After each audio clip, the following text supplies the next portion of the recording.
Hi, Patrick here, Half Cheetah Will View. Wow, well, we are ripping along today. We've got all sorts of things going on, but I wanted to take a few moments here to drop off a review. That's right, I've been feeling like in a review mode a lot more lately. So, so I guess I'll be posting a few more than I have been. Uh, so today's movie that we're going to talk about is a strange one. And we're going to be talking about 2020's The Pale Door.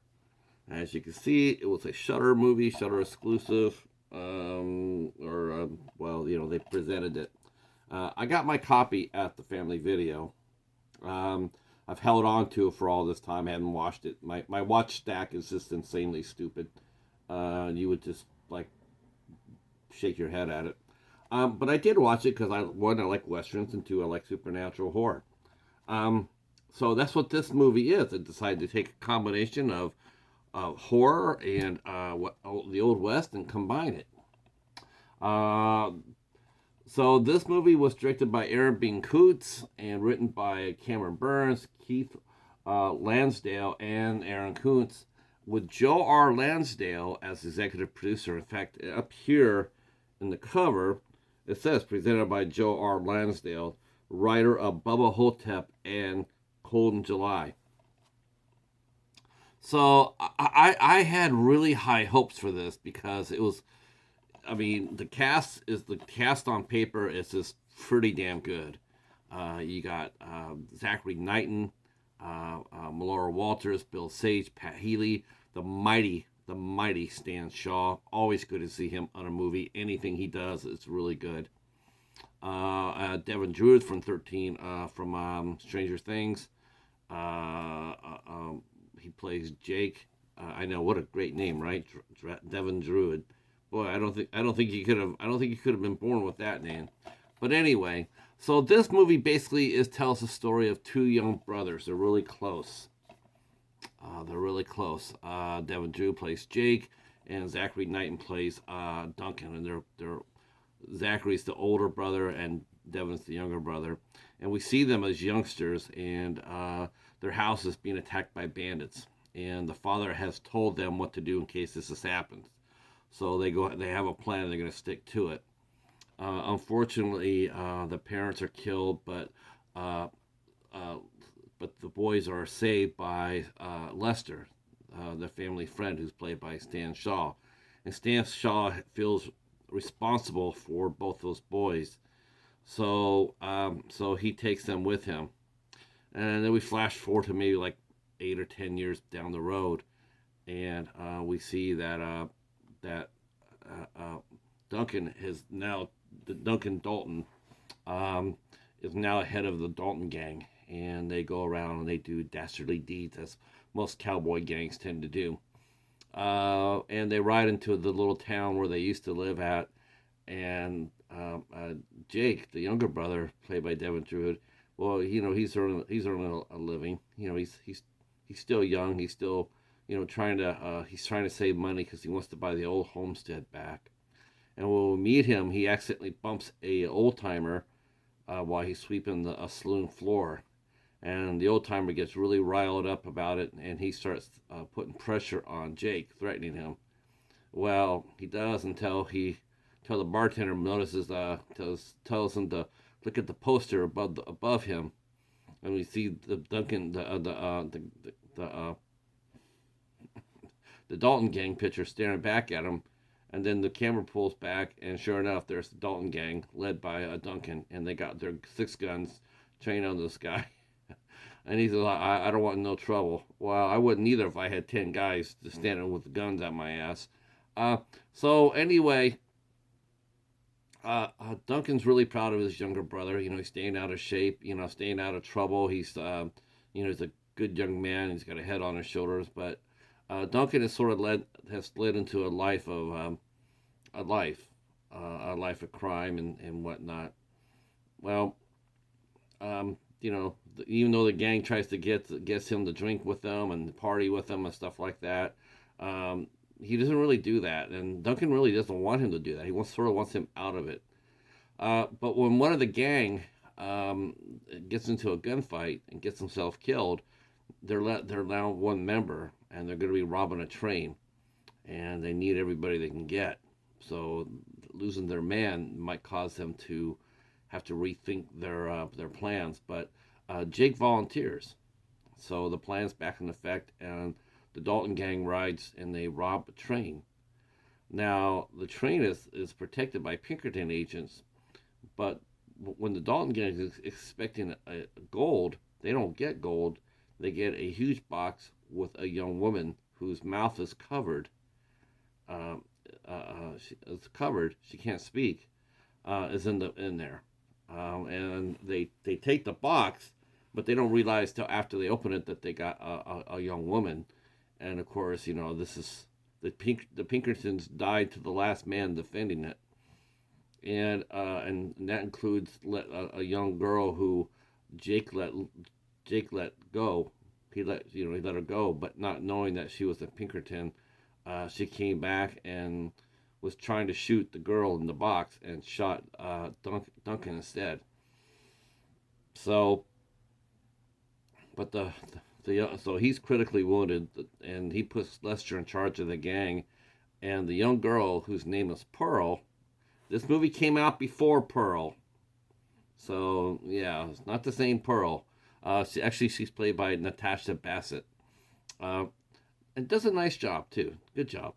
And so Pearl tells them that she can lead them on to her town and get help for Duncan. And they're out in the middle of nowhere, and they're like, "We never even heard there's even a town around here." She says, "Oh, but there is. I'll take you to it." And so they take the gang into this town, and the only thing in the town that's living is the brothel. That's it. That's the only business going. Everything else is it's a ghost town. But there's a brothel, and there's some ladies inside. So the gang all goes inside the brothel, and they go see about getting Duncan some help. And the rest of the fellas, of course, they get toasted, and they start partying again. And but they don't know is they have stumbled inside a coven of witches. That's right, led by Maria, who's played by Melora Walters. Um, yeah, they go inside there, and while they're harvesting some of the half the gang, um, Maria finds out that Jake is 100% pure. He's never killed anybody. He's never had sex with anybody. His blood is pure, and that makes him very important because of his pure blood. If they use his blood, it would enable all the witches to extend their lives by 5 decades. And so so they can't kill him, but that doesn't mean they can't kill everybody else. And they proceed to do this. They all come out, and Jake sees Maria for what she is. She's 200 years old because she grabs his hand, and he sees how she was murdered 200 years. So you can understand why she was a little bit cranky.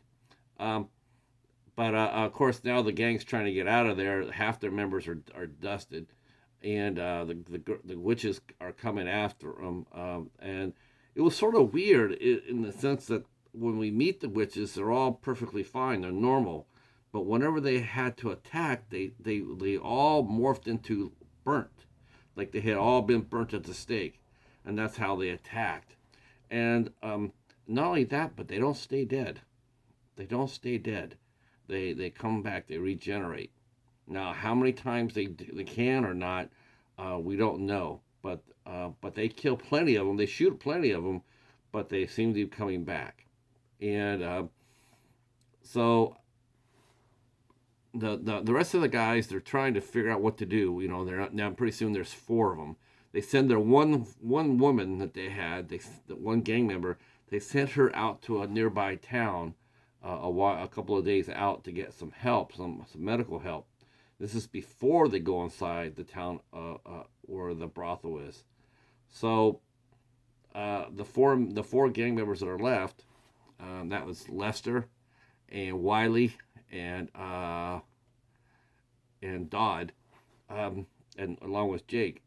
They find out that Jake's blood is innocent. So what they're going to try to do is maybe negotiate. Like, hey, you let us out of here. though they're not going to give up Jake, but they don't know that. They don't know, the witches don't know that, but they're going to use it as a bargaining chip until Lester says no.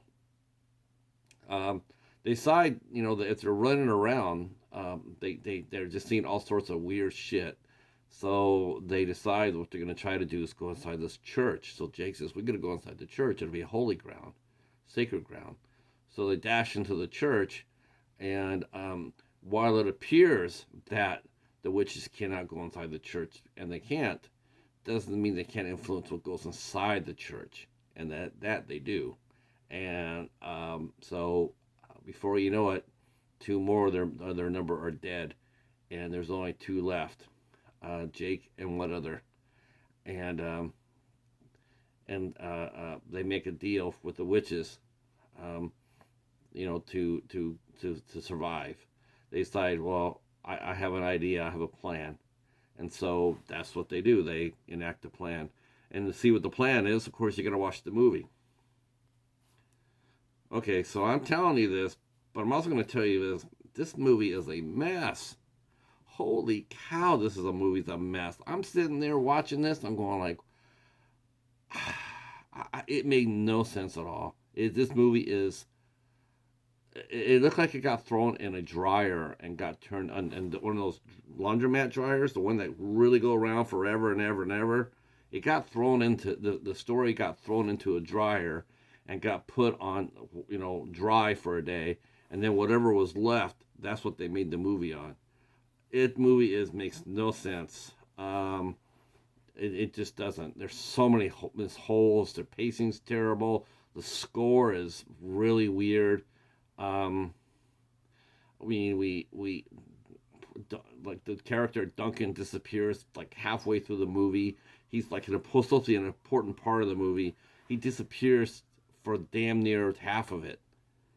It the script, the language the Cowboys use, it sounds like it was like talking like I'm talking now. It's all modern. It's modern. They slip into modern talk. They don't talk like the old West.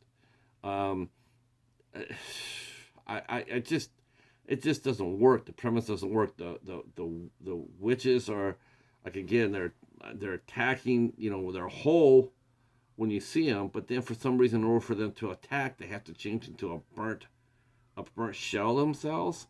I didn't get that. I didn't get why they, and I don't get why they didn't just take all 9 or all 10 of the cowboys into the rooms and just kill them on one swell swoop. They could have got them all without no problem. And of course, they do a couple of the usual tropes of the creatures on the roof and all that. Shows one shows one witch coming down from a second story, and you can plainly see her on a wire. It's right there on the wire. You see her land on the wire. It's like, wow, that's not good. Um,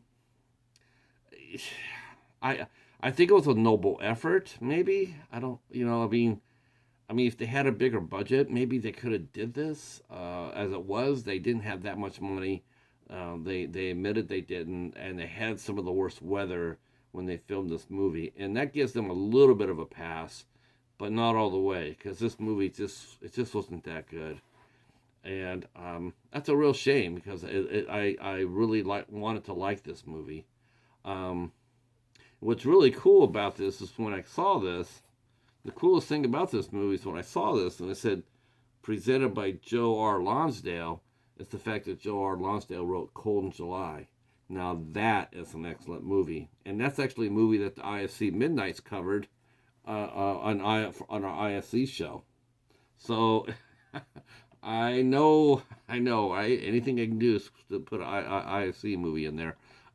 But I highly recommend watching that, and I'll put the link down for that show in the description box. Um, yeah, I didn't like this one. I didn't like it. I think it could have been better. Um, but but it was cool seeing Zachary Knighton play on the big screen. He's been a favorite of mine since Happy Endings. Um, don't know rest of the cast other than Stan Shaw. I know him very well, and Melora Walters, but I don't really know anybody else. I will say that Natasha Bassett, who played Pearl, she did a nice job too. The acting wasn't the problem; it was the script.